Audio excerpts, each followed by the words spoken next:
Hi Bichapadi, welcome back to the channel Shipra Mishra. This is Shipra Mishra and I hope you guys are doing fine. So बच्चों, आज मैं आपके लिए लेकर आई हूँ CUET की प्रेपरेशन के लिए एक बहुत ही कमाल का ब्रह्मास्त्र। एक्चुअली देखो, CUET में अगर मुझे लैंग्वेज को प्रिपेयर करना है तो उसके लिए मेरा एक ही स्ट्रैटेजी होना चाहिए और वो है MCQs, MCQs, MCQs। क्यों? क्योंकि लैंग्वेज में आप जो थ्योरी है वो टू सम एक्सटेंट ग्रास्प कर सकते हो। इसका मतलब ये नहीं है कि थ्योरी बिल्कुल छोड़ देनी होती है, बट टू सम एक्सटेंट आप उसे ग्रास्प कर सकते हो। उसके बाद में आपको लैंग्वेज के अंदर जितने आप एमसीक्यूज करोगे उतना फायदा होगा, क्योंकि लैंग्वेज के अंदर आपको एमसीक्यूज को आप देखो, आप एक बार कोई भी थ्योरी आप पढ़ो तो आप प्रिडिक्शन उतना नहीं कर सकते हो जितना बाकी सारे सब्जेक्ट्स में हो सकता है। लैंग्वेज बहुत ज्यादा वास्ट है, दैट इज वाई। तो इसके लिए मैंने डिसाइड किया कि क्यों ना हम आपकी प्रेपरेशन के अंदर 4 चांद लगा दें by solving not 1, 2, 3, 50 but 500 questions, 500 PYQs on this channel that will help you prepare your entire language and you will be sorted for PYQs. PYQs का टेंशन लेने का जरूरत नहीं है, you will know exactly कैसे क्वेश्चंस आते हैं। कमाल की बात यह है कि इसमें सारे मॉक पेपर्स ये वो सब सॉल्व कर लेंगे। Okay, so just subscribe to the channel और फटाफट से इसे फॉलो करो। अभी हम लोग फर्स्ट क्वेश्चन से शुरू कर रहे हैं। अब मैं I will just read the questions, give you some time, explain the answers and move on. अगर आपका पेस जो है वो थोड़ा डिफरेंट है तो वीडियो को पॉज कर लीजिएगा, अपने क्वेश्चन रीड कर लीजिएगा, मैं साइड हट जाऊंगी एंड देन उसके बाद में सॉल्व कीजिएगा एंड मेरे आंसर के साथ मैच कीजिएगा। ठीक है, ये कर लीजिएगा। एंड अगर आपको कोई भी क्वेश्चन में डाउट आ रहा है तो मुझे कमेंट सेक्शन में बता दीजिएगा। Sorted? Sorted? Okay, question number 1 आपके सामने आ चुका है। From the given option select the one that carried the same relations as. अब सेम रिलेशन वाला आपको यहाँ पर एक क्वेश्चन करना है, यानी कि एनालॉजी का क्वेश्चन है। एक पेयर आपको दिया जाता है, दूसरा वाला जो पेयर है वो आपको एकदम सिमिलर रिलेशनशिप के साथ में सेट करना होता है। अब ये सिमिलर रिलेशनशिप का क्वेश्चन यहाँ पर आया हुआ है। कभी कभी एनालॉजी सेट करने के लिए एक तरफ आपको एक पेयर दे दिया जाता है और आपको बोला जाता है ऐसे पेयर के साथ इसे मैच करो जो इसके साथ में रिलेशनशिप शेयर नहीं करता, दैट मीन्स जिसका सिमिलर रिलेशनशिप नहीं है। तो इसे जरूर अच्छे से पढ़ेंगे। सब्सीक्वेंट और प्रायर आपका पेयर नंबर 1 है। पेयर नंबर 2 क्या हो सकता है? जो रिलेशन इनके बीच में है वो रिलेशन और किस में हो सकता है? Durable and fragile, pristine and unspoiled, remittance and payment, rekindle and reawaken. क्या लगता है किस में हो सकता है? ऑलराइट, सब्सीक्वेंट का मतलब होता है बाद में, जबकि प्रायर का मतलब होता है पहले। एंटोनिम का रिलेशन है, एंटोनिम यानी कि उल्टा, ऑपोजिट रिलेशन है। ऐसा ही रिलेशन आपको ऑप्शन ए में मिलेगा, ड्यूरेबल एंड फ्रेजाइल। ड्यूरेबल का मतलब होता है टिकाऊ, जबकि फ्रेजाइल का मतलब होता है छुई मुई, जो बहुत झट से टूट जाएगा। तो यहाँ पर भी एंटोनिम यानी कि उल्टे का रिलेशन है। A will be the correct answer. Next question, from the given option select the one that carries the same relation. Analogy बतानी है। इस बार आपका पेयर है रेलिगेट और प्रमोट। अब आपको देखना है कि आखिरकार यहाँ पर क्या रिलेशन है और वही रिलेशन मैच करना है। आपके ऑप्शंस हैं फ्राइट और ड्रेड, एप्रीहेंशन और confidence, perilous, risky, delicious, tasty. क्या लगता है इसे हम किसके साथ में मैच कर सकते हैं? क्वेश्चन नंबर 2, देखिए इन दोनों के बीच में भी ऑपोजिट्स का रिलेशन है। क्यों रिलेशन है? क्योंकि प्रमोट का मतलब होता है ऊपर जाना, जबकि रेलिगेट का मतलब होता है डिमोशन, नीचे आ जाना। मतलब आप किसी एक पोजीशन पे पहुंच गए थे और उस पोजीशन से आपको खींच के नीचे ला दिया गया है। अब मेरे पास अगर एंटोनिम्स का रिलेशन है तो ऐसा ही रिलेशन मुझे और कहां पर मिल सकता है? बिल्कुल एप्रीहेंशन और कॉन्फिडेंस में मिल सकता है, क्योंकि एप्रीहेंशन का मतलब होता है डरना, किसी चीज को लेकर झिझकना, किसी चीज को लेकर लेस कॉन्फिडेंट होना, जबकि कॉन्फिडेंस का मतलब है जिसके अंदर विश्वास हो। बाकी सारे सिनोनिम्स है बाय द वे। यहां पर भी आपको एनालॉजी बताना है, सेम रिलेशन बताना है। आपके वर्ड्स हैं मैन्युफैक्चर और प्रोड्यूस। आपके पहले पेयर के वर्ड्स हैं मैन्युफैक्चर और प्रोड्यूस। अब ऐसा ही जो रिलेशन है वो आपको कहां देखने को मिल रहा है? कॉम्पिटेंस एंड कैपेबिलिटी, जेनरस और ग्रीडी, फ्रैंक और शाई, फीबल और स्ट्रॉन्ग। ये सेम रिलेशन आपको कहां देखने को मिल रहा है? क्वेश्चन नंबर 3, आप देखिए मैन्युफैक्चर और प्रोड्यूस दोनों सिनोनिम है। दोनों का मतलब होता है किसी चीज को प्रोड्यूस करना, किसी चीज को बनाना। अब ऐसा ही मुझे सिनोनिम चाहिए तो मुझे ए के अंदर ही देखने को मिल सकता है, क्योंकि कॉम्पिटेंस और कैपेबिलिटी दोनों का मतलब होता है आपकी एबिलिटी किसी चीज को करने की, आपकी क्षमता। तो A will be the correct answer. बाकी सारे जो है ये आपको ऑपोजिट्स देखने को मिलेंगे। अगेन आपको सेम रिलेशन यहां पर बता देना है। आपका जो पेयर है वो है सीवियर और हार्श। सीवियर और हार्श के अंदर जो रिलेशनशिप है वो रिलेशनशिप किसके अंदर आ सकती है? आपके ऑप्शंस है conceal, reveal, companion, comrade, deny, accept, blunt, sharp. Severe और हार्श की अगर हम बात करते हैं तो दोनों का रिलेशनशिप काफी ज्यादा सिमिलर है, मतलब दोनों वर्ड्स जो है वो काफी ज्यादा सिमिलर है, दोनों का मतलब ही इंटेंसिटी में हाई होना होता है। अगर हम कॉन्सील और रिवील की बात करेंगे तो ये दोनों ऑपोजिट्स है, डिनाई और एक्सेप्ट भी दोनों ऑपोजिट्स है, ब्लंट और शार्प भी दोनों ऑपोजिट्स है। मेरे पास सिनोनिम का एक ही सेट बचा हुआ है, कंपेनियन और कॉमरेड। कंपेनियन और कॉमरेड का मतलब ही होता है कोई भी साथी, ठीक है, किसी भी चीज के अंदर आपका साथी। ऑल राइट, आपके पास में नया क्वेश्चन आ चुका है। नया क्वेश्चन क्या कहता है? From the given option select the one which can rightly substitute the given expression. आपको एक एक्सप्रेशन दिया हुआ है और उसे आपको सब्स्टिट्यूट करना है। वन वर्ड सब्स्टिट्यूशन आ गया मेरे दोस्त, ध्यान से देखना। A nursery where children are cared for while their parents are at work. एक ऐसा नर्सरी जहां पर बच्चों का ख्याल रखा जाता है जब उनके माता पिता काम कर रहे होते हैं, उसे क्या कहते हैं? Option number A home, option number B crash, option number C school, या ऑप्शन नंबर डी शेल्टर। आपने देखा होगा कि आजकल बढ़ते हुए इस कल्चर के साथ में बहुत सारे डे केयर सेंटर्स जो है वो खुल रहे हैं। उन डे केयर सेंटर्स को एक्चुअली क्या बोला जाता है? ऑप्शन नंबर बी बिल्कुल करेक्ट होगा। ऐसी जगह जहां पर बच्चों को रखा जाता है जब उनके माता पिता काम कर रहे होते हैं उसे हम क्रैश बोलते हैं। Question number 6, from the given option select the one which can rightly substitute the given expression। expression कह रहा है an excessive desire to steal, अंदर से बहुत ज्यादा उत्तेजना होना चोरी करने की। अंदर से जब आपको ऐसा लग रहा होता है कि मेरे को चोरी करनी है तो उसे हम क्या बोलते हैं? वन वर्ड सब्स्टिट्यूशन में अगर मेंटल डिसऑर्डर वाले वन वर्ड सब्स्टिट्यूशन आपने पढ़े होंगे तो आपको ये मिल जाएगा। इनफैक्ट अगर आपने एविंस वाले चैप्टर का मेरा वीडियो देखा हुआ होगा तब भी आपको इसका आंसर पता होगा। आपके पास में कुछ ऑप्शंस हैं जैसे कि क्लेप्टोमेनिया, हाइड्रोफोबिया, एनोनिमस और सिनोनिमस। इसका बिल्कुल करेक्ट आंसर होगा क्लेप्टोमेनिया। इसका मतलब होता है अंदर से चोरी करने की इच्छा होना। ऑलराइट, क्वेश्चन नंबर 7 बोलता है आपको यहां पर भी सब्स्टिट्यूट करना है एक्सप्रेशन को, और एक्सप्रेशन है one who is indifferent to joy and pain. एक ऐसा इंसान जिसे जिंदगी की खुशियां या जिंदगी के दर्द से कोई फर्क नहीं पड़ता, जो इन दोनों से ही इनडिफरेंट है, मतलब इग्नोरेंट है, कोई फर्क नहीं पड़ता, दुख आए सुख आए। स्टोइक बोलेंगे, टॉलरेंट बोलेंगे, इनोसेंट बोलेंगे, इंटेलिजेंट बोलेंगे। एक ऐसा इंसान जिसे जिंदगी के दुख से सुख से कोई फर्क नहीं पड़ता। बिल्कुल करेक्ट आंसर इसका होगा स्टोइक। एक ऐसा इंसान जिसे कोई फर्क नहीं पड़ता उसकी लाइफ के अंदर सुख आ रहा है, दुख आ रहा है, जो मोह माया से परे है। क्वेश्चन नंबर 8 देख लीजिए। From the given option select the one which can rightly substitute the given expression. One word substitution है फियर ऑफ कन्फाइंड प्लेसेस। जब आप किसी ऐसी जगह पे जाते हैं जहां पे आपका पूरा का पूरा जगह एकदम से बंद है तो उसे क्या कहते हैं? जब जगह एकदम से बंद होती है उसका जो डर लगता है आपको, वो जो फीलिंग आती है, उसे क्या कहा जाता है? बेसिकली मैंने थोड़ा अगर और एक्सप्लेन कर दिया तो आपको आंसर मिल जाएगा। हाँ जी, एक्रोलैट, क्लॉस्ट्रोफोबिया, एथलेटिक्स या फिर एल्गोफोबिया। करेक्ट आंसर है claustrophobia will be the correct answer. बंद जगहों से डर, बंद जगहों से डर, जैसे कि लिफ्ट में बहुत सारे लोगों को डर लगता है तो वो बोलते हैं अरे मैं क्लॉस्ट्रोफोबिक हूं, यानी कि मुझे बंद जगहों से डर लगता है। B will be the correct answer.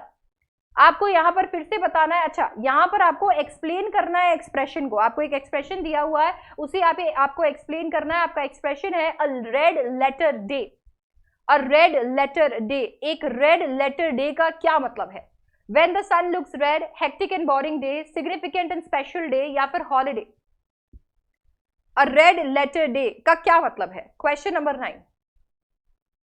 A red letter day का मतलब होता है एक सिग्निफिकेंट और स्पेशल डे, एक बहुत ही महत्वपूर्ण दिन को एक रेड लेटर डे बोला जाता है।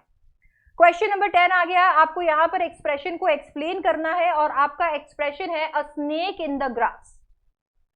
A snake in the grass, इसका क्या मतलब हो सकता है? A jealous, a lazy person, a hungry person, a hidden enemy. क्या लगता है आपको इसका क्या मतलब हो सकता है? A snake in the grass. Question number 10 बिल्कुल करेक्ट आंसर है। ग्रास के अंदर अगर सांप है दैट मीन्स एक हिडन एनिमी है, एक छुपा हुआ दुश्मन, मतलब दोस्त के भेस में जो दुश्मन हो गया है। स्नेक इन द ग्रास, छुपा हुआ दुश्मन, अ hidden enemy. From the given option, select the one which rightly explains the given expression to be above board। To be above board का क्या मतलब है? आपके पास में ऑप्शंस है to have a good height, I am sorry, to have a big blackboard, to be honest in any business deal, to become boastful. बिल्कुल correct answer होगा to be honest in any business deal. किसी भी business deal में एकदम honest होने का मतलब है to be above board. Alright, next है आपको यहां पर भी एक्सप्रेशन को एक्सप्लेन करना है। To talk one's head off. To talk one's head off का क्या मतलब है? To scream and shout, to whisper, to talk excessively, to talk to one's own self. आपको क्या लगता है यहां पर to talk one's head off का क्या मतलब हो सकता है? Question number 12। बिल्कुल करेक्ट आंसर होगा टू टॉक एक्सेसिवली। आपके लिए एक क्वेश्चन है, टू टॉक एक्सेसिवली को आप एक वर्ड के अंदर सब्स्टिट्यूट करिए। एक ऐसा इंसान जो बहुत ज्यादा बोलता है उसे क्या कह सकते हैं? मुझे जल्दी से कमेंट डाउन करके बताइए। क्वेश्चन नंबर 13 आ चुका है आपके सामने। क्वेश्चन नंबर 13 कहता है from the given option select the one word which is opposite in meaning to the given word. आपका वर्ड है इलेटेड। इलेटेड वर्ड का ऑपोजिट क्या हो सकता है? रेस्टफुल, जुबलिएंट, डिजेक्टेड या हार्मोनियस। ऑपोजिट बता देना है आपको, ऑपोजिट। Question number 13। बिल्कुल करेक्ट आंसर होगा डिजेक्टेड, क्योंकि इलेटेड का मतलब होता है बहुत ही ज्यादा खुश होना और डिजेक्टेड का मतलब हो सकता है निराश होना, उदास होना। ऑलराइट, क्वेश्चन नंबर 14 आपको ऑपोजिट बताना है वर्ड लिस्टलेस का। लिस्टलेस वर्ड का क्या ऑपोजिट हो सकता है? उल्टा क्या हो सकता है? आपके ऑप्शन है एजाइल, लेजी, स्पिरिचुअल या मॉइस्चर। लिस्टलेस वर्ड का क्या ऑपोजिट हो सकता है? उल्टा बताना है आपको।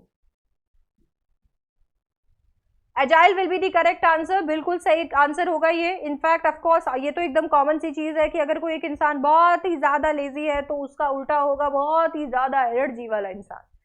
क्वेश्चन नंबर 15 आपको बताना है ऑपोजिट यहां पे वर्ड मॉडेस्ट का। मॉडेस्ट वर्ड का ऑपोजिट बता दीजिए। Opposite of the word modest, humble, arrogant, exterminate या फिर रिजर्व्ड।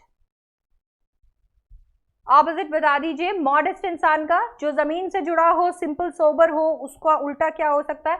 बिल्कुल सही है एरोगेंट, अहंकारी, जो बहुत ही ज्यादा अपने आप में मानता हो, बहुत ही घमंडी हो, एरोगेंट। क्वेश्चन नंबर 16 आपका वर्ड आ चुका है और इसका आपको उल्टा बताना है। ऑर्डुअस वर्ड का उल्टा बता दीजिए। आपके पास ऑप्शन है different, liquid, easy, beautiful. Question number 16 arduous word का उल्टा बता दीजिए। ऐसी चीज जिसके अंदर बहुत ही ज्यादा मेहनत लगती है, ऐसी चीज जो बहुत ही ज्यादा चैलेंजिंग होती है, उसका उल्टा क्या हो सकता है? इजी, आसान। C will be the correct answer. Question number 17 आपको बताना है कौन सा पोएटिक डिवाइस मौजूद है। From the given option select the figure of speech, यानी कि poetic device use in the expression. यहां पर आपका एक्सप्रेशन है अ big black bug bit a big black dog. क्या लगता है आपको इस एक्सप्रेशन के अंदर कौन सा पोएटिक डिवाइस मौजूद है? आपके ऑप्शंस है सिमिली, मेटाफर, एलिट्रेशन या ऑक्सीमोरॉन। कौन सा पोएटिक डिवाइस मौजूद होगा इस एक्सप्रेशन में? आपके ऑप्शंस है सिमिली, मेटाफर, एलिट्रेशन और ऑक्सीमोरॉन। बिल्कुल करेक्ट आंसर होगा एलिट्रेशन। एक ऐसा लिटरेरी डिवाइस होता है जहां पे अगर कुछ क्लोजली प्लेस वर्ड्स की शुरुआत एक कॉन्सोनेंट से होती है और वो कॉन्सोनेंट साउंड ही प्रोड्यूस करते हैं तो उसे हम बोलते हैं एलिट्रेशन। सिमिली इसलिए नहीं हो सकता क्योंकि इसका मतलब है जब हम दो चीजों को कंपेयर करते हैं यूजिंग लाइक और एस, जबकि मेटाफर का मतलब होता है जब हम दो चीजों को कंपेयर करते हैं बिना लाइक और एस के। ऑक्सीमोरॉन का मतलब होता है जब हम दो ऑपोजिट वर्ड्स को एक ही टर्म के अंदर प्लेस कर देते हैं। क्वेश्चन नंबर 18 देखिए, फिर से आपको यहां पर पोएटिक डिवाइस बताना है और इस बार आपको पोएटिक डिवाइस बताना है dead wings carried like a paper kite. Personification, metaphor, simile या पन। क्वेश्चन नंबर 18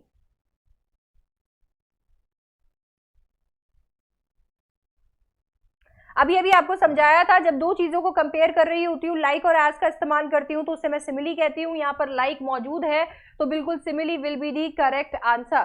पर्सोनिफिकेशन का मतलब होता है जब मैं किसी चीज के अंदर ऐसे एट्रीब्यूट्स, ऐसी खूबियां डाल देती हूँ जो इंसानों के अंदर होती है। हाउएवर वो अपने आप में आयरनी है क्योंकि समझ नहीं आ रहा कि इंसानों के अंदर कौन सी खूबियां होती है।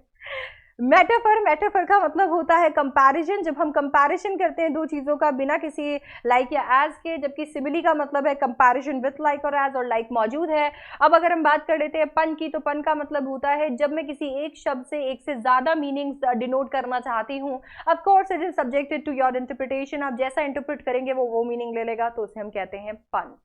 क्वेश्चन नंबर 19, प्लीज मुझे जरूर बताइएगा अगर आपने लिटिल डिवाइसेस मेरे से नहीं पढ़े हैं और आप पढ़ना चाहते हो, बिकॉज ट्रस्ट मी, एक बार कोशिश जरूर करूंगी कि लिटिल डिवाइसेस अगर आप पढ़ लोगे तो उसके बाद जीवन में कभी नहीं भूलोगे। Let me know in the comment section. Poetic devices बता दीजिए। एक्सप्रेशन है the lightning dance across the sky. Alright, your options are oxymoron, personification, simile and pun. हाँ जी, बिजलियां कड़क गई है, नाच रही है बिजलियां। मेरे को तो लगता है आजकल जयपुर के अंदर ही कुछ ज्यादा ही चल रहा है। सुबह तक इतनी भयंकर धूप हो रही होती है और शाम तक आते आते ऐसा लग रहा होता है कि नहीं जयपुर ही हूँ या कहीं और आ गई हूँ। हाँ जी, बिल्कुल। अभी अभी आपको समझाया था कि जब कुछ ऐसी चीज को हम एट्रीब्यूट दे देते हैं, दैट मीन्स उसे हम खूबियां देते हैं इंसानों की, तो उसे हम पर्सोनिफिकेशन कहते हैं। और नाचना उनमें से एक चीज है। सो लाइटनिंग ऑफकोर्स नाच नहीं सकती है, पर उसे वैसे दिखाया गया तो उसे हम पर्सोनिफिकेशन कहते हैं। क्वेश्चन नंबर 20, वापस से पोएटिक डिवाइस आपको बताना है। The cunning saint cheated the devotees. The cunning saint cheated the devotees. Pun होगा, पर्सोनिफिकेशन होगा, सिमिली होगा या ऑक्सीमोरॉन होगा। मैंने आपको ये सारे लिटिल डिवाइस ऑलरेडी समझा दिए हैं। सोचिए क्या हो सकता है इसका। The cunning saint cheated the devotees, बिल्कुल करेक्ट आंसर इसका होना चाहिए ऑक्सीमोरॉन। क्यों? क्योंकि सेंट का मतलब होता है साधु, जिसका मतलब हो सकता है सीधा, जो इतना दिमाग नहीं लगाता है, बाकी सारी चीजों से परे है। जबकि कनिंग का मतलब होता है एकदम चालाक। दो ऐसे शब्द जो एकदम से विपरीत है, एक दूसरे के ऑपोजिट है, उन्हें साथ में प्लेस कर दिया है ऑक्सीमोरॉन। क्वेश्चन नंबर 21, रीअरेंज करना है आपको यहाँ पर जम्बल्ड ग्रुप्स ऑफ वर्ड्स को, ताकि से मीनिंगफुल सेंटेंस बना दे। आपका ऑप्शन ए है, इनफैक्ट ये आपको ए बी सी डी को रीअरेंज करना है। तो ए बोलता है द रॉबर्स वैन, बी कहता है दे were in the lonely place, सी कहता है द पुलिस केम अपॉन, और डी कहता है डिवाइडिंग देयर बूटी। ओके, तो आपको क्या लगता है यहाँ पर एकदम करेक्ट सीक्वेंस आपको सेट करनी है। करेक्ट सीक्वेंस इसकी क्या हो सकती है? बिल्कुल सही बोल रहे हैं आप। C will be the correct answer. C A B D will be the correct answer. C से शुरू करेंगे, the police came upon, A पे जाएंगे, द रॉबर्स व्हेन, बी पे जाएंगे, they were in the lonely place, D पे जाएंगे, dividing their booty. Police आ गई थी जब रॉबर्स अकेली थकेली जगह पर अपना चुराया हुआ माल बांट रहे थे।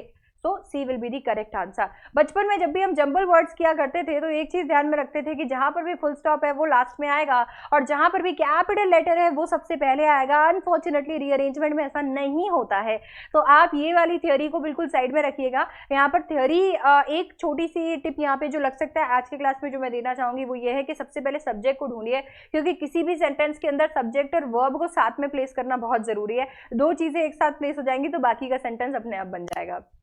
ऑलराइट, क्वेश्चन नंबर 21 रीअरेंज कीजिए। ए बोलता है on the tools you had been taught, B कहता है the problem you face become more constructed, C कहता है in management as you rise higher and you can't afford to fall back. Okay, A option है B A C D, B कहता है C A D B, C कहता है C B D A, D कहता है A B C D. Question number 22, हाँ जी, बिल्कुल C will be the correct answer. C B D A will be the correct answer. पहले C पे जाएंगे, in management as you rise higher, फिर B पे जाएंगे the problem you face become more constructed, फिर D पे जाएंगे and you can't afford to fall back, और ए पे जाएंगे on the tools you had been taught.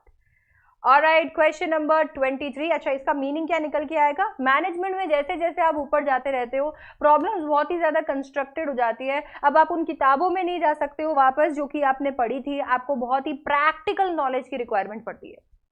Question number 23, rearrange the jumble groups. A बोलता है the spirit of presidents, B could dampen, C not the subsequent fire, D neither the earthquake. काफी आसान है। Question number 23,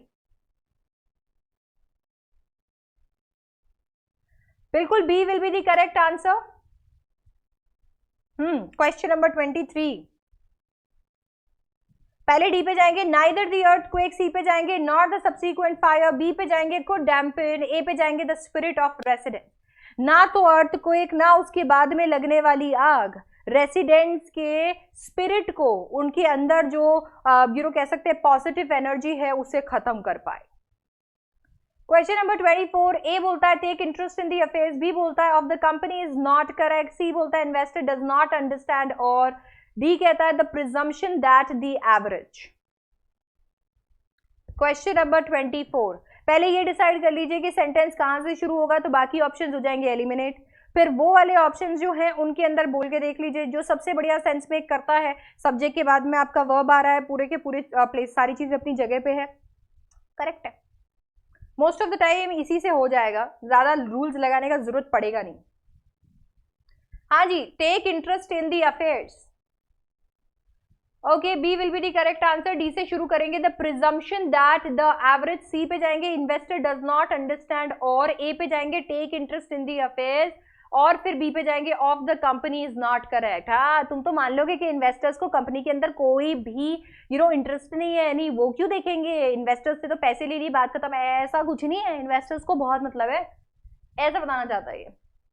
okay, from the given option select the one which is similar in meaning to the given word। word है warrior, warrior से मिलता जुलता शब्द और क्या हो सकता है, soldier, sailor, pirate या spy।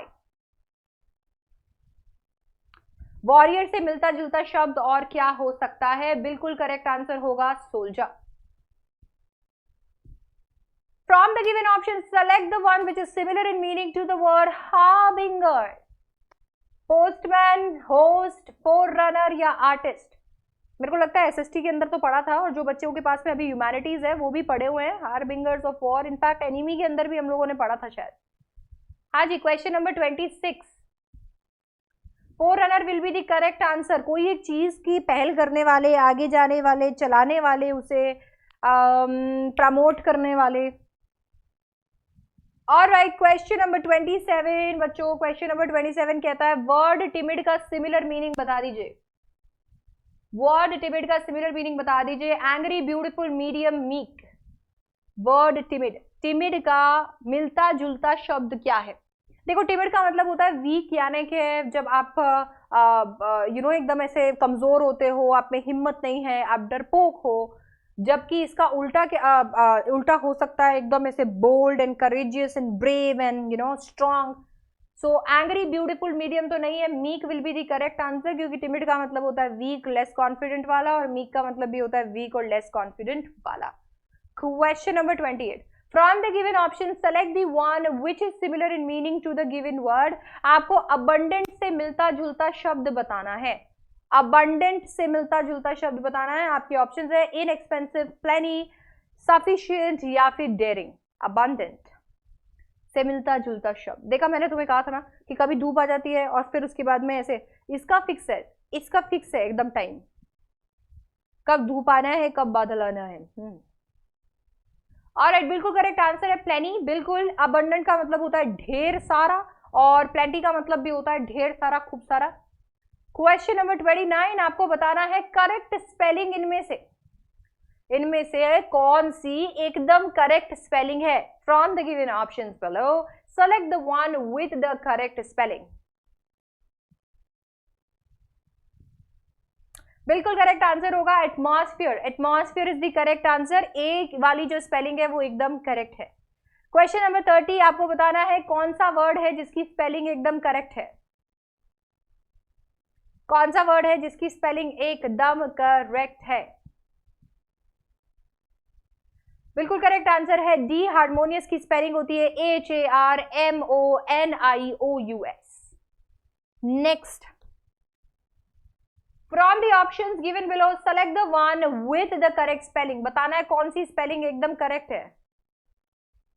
करेक्ट स्पेलिंग का तो पता नहीं है, जो इनकरेक्ट स्पेलिंग लिखकर देते हैं ना एंटी वाले, एकदम पुच्ची स्पेलिंग्स, ये कहां से सोच लेते हैं और इन्हें कैसे लग जाता है कि हम इतना टफ पेपर बना रहे हैं कि बस ये तो बच्चे को बिल्कुल कतई समझ में आएगी ही नहीं। हाँ जी, question number 31, deviation, B will be the correct answer. मैं देख रही थी कि ये पेपर कब का है. This is of 18th August. 18th अगस्त 2022. पिछली बार इंग्लिश एक ही स्लॉट में हुआ था, दिख रहा है ना आपको? ठीक है, तो ये है स्लॉट नंबर 1. क्वेश्चन देखिए, नोट कर लीजिए इसको. आपने 18 अगस्त 2022 का स्लॉट नंबर 1 का पेपर आप कर रहे हैं अभी मेरे साथ. क्वेश्चन नंबर 32 बोलता है from the options given below select the one with the correct spelling. Spelling बता दीजिए इसमें से कौन सी एकदम करेक्ट है.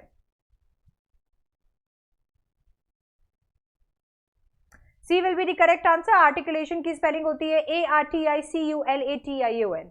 आज आपने मेरे साथ में ये जो क्वेश्चंस किए हैं, ये क्वेश्चंस रीडिंग कॉम्प्रहेंशन को छोड़ के है. देखिए ये जो पूरा का पूरा एक्सरसाइज हम करने वाले हैं, जिसके अंदर हम 500 क्वेश्चंस कवर करने वाले हैं, उनके अंदर हम लोग ये कोशिश करेंगे कि हम रीडिंग कॉम्प्रहेंशन एंड हमारी जो वोकैबुलरी और वर्बल एबिलिटी का सेक्शन है, उन्हें एकदम एकदम अलग अलग ऐसे सम्मान दे, है ना, एकदम ऐसे नाराज नहीं होने चाहिए वो. तो आज की इस क्लास के अंदर हमने फुल ऑन इज्जत दे दी है हमारे वर्बल एबिलिटी और वोकैबुलरी को. 32 क्वेश्चन मैंने आपको करा दिए हैं. इस पेपर के अंदर 18 क्वेश्चन रीडिंग कॉम्प्रहेंशन के थे, जो हम करने वाले हैं हमारी नेक्स्ट क्लास में, नेक्स्ट एपिसोड में. तो चैनल को बिल्कुल कर लो सब्सक्राइब और मुझे अपना स्कोर बता दो फटाफट से कॉमेंट सेक्शन के अंदर. और आपका कोई भी फीडबैक है तो उससे भी बता दो कॉमेंट सेक्शन के अंदर. मैं आपसे मिलने वाली हूँ नेक्स्ट क्लास के अंदर.